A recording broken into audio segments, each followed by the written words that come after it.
Tonight, somewhere in the Philippines, someone is scraping the last grain of rice off a plate like it's a sin to leave any behind. You've probably done it too. Rice feels like it has always been there, like it was born into the soil the same day the islands were. But it wasn't. For most of the archipelago's history, rice was a guest, not a king. And what people actually ate before that guest took over the table is far stranger and far more resourceful than anything on a modern Filipino menu. So what were your ancestors really eating? Let's go back. Not centuries, millennia. Before terraces, before paddies, before anyone thought to flood a field on purpose. The first people to settle these islands were not farmers waiting for a harvest calendar. They were foragers, following coastlines and river mouths, reading the land the way you read a phone screen now, constantly, instinctively, without thinking about it. Archaeologist Victor Paz, who has spent decades digging through cave floors and shell middens across the Philippines, has shown that early islanders relied heavily on starches most people today wouldn't even recognize as food. Wild yams, taro, sago, harvested from the pith of certain palm trees, pounded into a starchy paste that could be baked into something like bread. Sago in particular deserves more credit than it gets. You didn't need to plant it, you didn't need to wait a season, you just needed a palm tree and patience, and the tree gave you a starch reserve dense enough to feed a family for weeks. Doesn't that sound almost too easy? It wasn't easy, it was just different work. Instead of tending fields, people were reading forests. Instead of harvest seasons, there were harvest trees. The rhythm of eating was tied to what the land was already offering, not what people forced it to produce. Preparing sago wasn't quick either. The trunk had to be felled, split open, and the starchy pith scraped out and washed repeatedly until the fibers separated from the flour. It was slow, physical work that could take days, but a single tree could reward that effort with enough food to outlast a bad fishing week or a failed hunt. And then there was the sea. Coastal communities across the islands built entire diets around what the water gave up. Fish, shellfish, crustaceans, seaweed, sea cucumbers, even mollusks pried carefully off rocks at low tide. Middens, essentially ancient trash heaps of shell and bone, have been found stacked meters deep in some sites, silent proof of just how central seafood was to daily survival. Think about what that means. Generation after generation eating from the same shoreline, discarding shells in the same spot, until the discard pile itself became a kind of monument, taller than a person, dense with the record of thousands of ordinary meals. Here's the part that surprises people the most. Rice was already present in parts of the Philippines by roughly 3,000 years ago. It arrived with Austronesian-speaking migrants moving through island Southeast Asia, part of the same broad expansion that linguist and archaeologist Peter Bellwood spent much of his career mapping across the Pacific and beyond. So rice wasn't new, it just wasn't dominant. For a long time, it behaved less like a staple and more like a specialty crop, something grown in smaller plots, sometimes reserved for rituals, for feasts, for offerings to ancestors and spirits rather than for every single meal. Think about that for a second. There was a time when rice was too precious to eat casually, a time when serving it meant something, a wedding, a harvest festival, a gesture of respect to a guest you wanted to honor. Root crops carried the everyday weight instead. Taro, known locally as Gabi, yams, known as ubi. Later, after contact with the wider world brought new crops across the Pacific, sweet potato joined them under the name Kamote, and it spread fast because it grew almost anywhere, even on slopes too steep or soil too poor for rice. Millet mattered too, especially in parts of the highlands and in areas without easy access to consistent water for flooding fields. In some upland communities, millet wasn't a backup plan, it was the plan, cultivated deliberately, harvested carefully, and treated with the same seriousness lowland farmers reserved for rice. Historian William Henry Scott, whose work reconstructing pre-Hispanic Filipino society from early written accounts remains foundational, pieced together descriptions of communities eating a rotating mix of root crops, grains, and whatever the forest or shoreline provided that week. Meals were seasonal because survival demanded flexibility. Nobody was eating the same thing every single day out of tradition. They were eating the same thing for weeks because that's what was available, and then eating something completely different once the season shifted.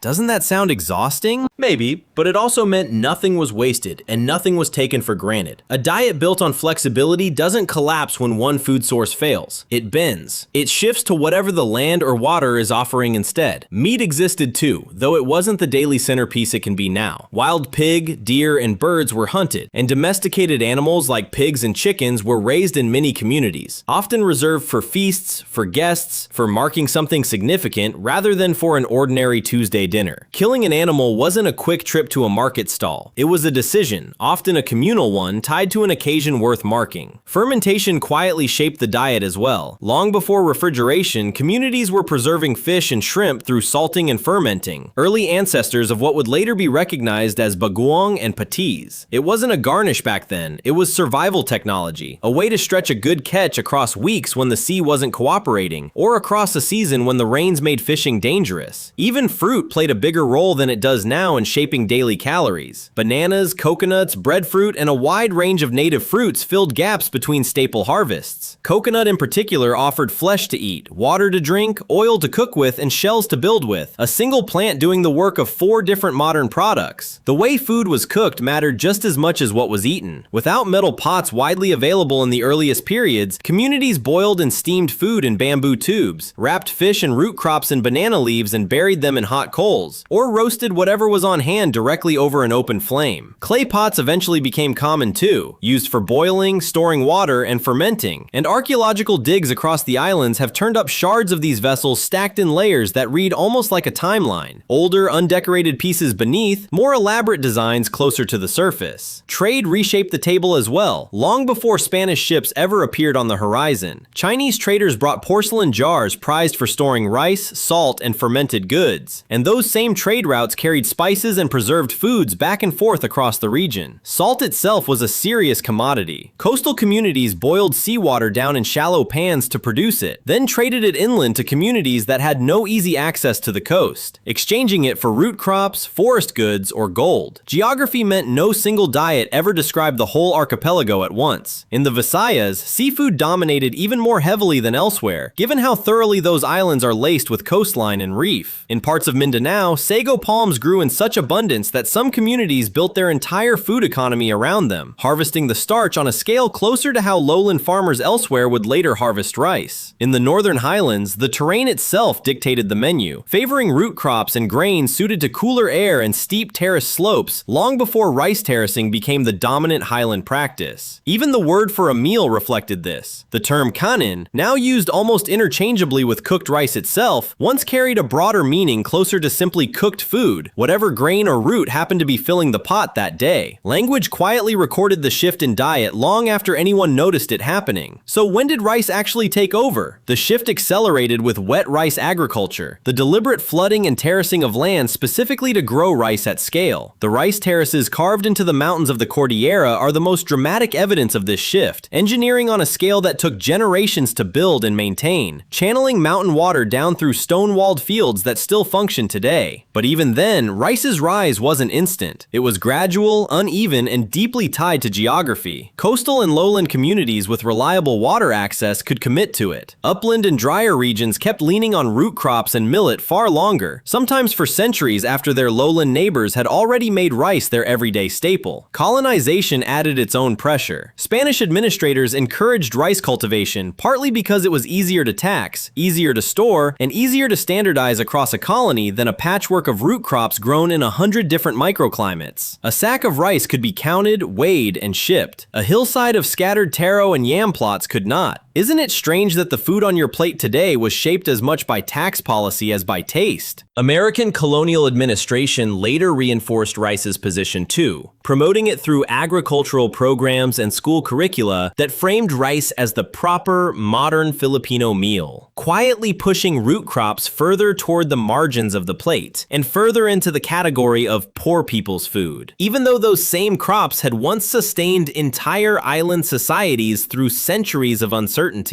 By the time rice became the unquestioned center of a Filipino meal, the root crops that once carried entire communities through lean seasons had quietly slipped into the background. Kamote became a snack, sold roasted on street corners after dark. Gabi became an ingredient in specific dishes rather than a daily foundation. Sago became something you find in a cold dessert, not a meal that could carry a family for a week. The irony is that those old staples never actually left. They just got demoted. You still eat kamote at merienda without thinking twice. You still eat gabi in a stew and call it comfort food. You still eat sago in a dessert on a hot afternoon. Every single one of those is a direct thread back to a diet that existed long before anyone in these islands had ever seen a rice terrace, let alone a rice cooker. So the next time you scrape that last grain of rice off your plate like it's sacred, remember this. For most of the history of these islands, islands, it wasn't rice that fed people through hard seasons. It was patience with a palm tree. It was a root pulled from difficult soil. It was a fish salted and stored against an uncertain tomorrow. Rice didn't earn the throne by being first. It earned it by being convenient enough for an empire to tax.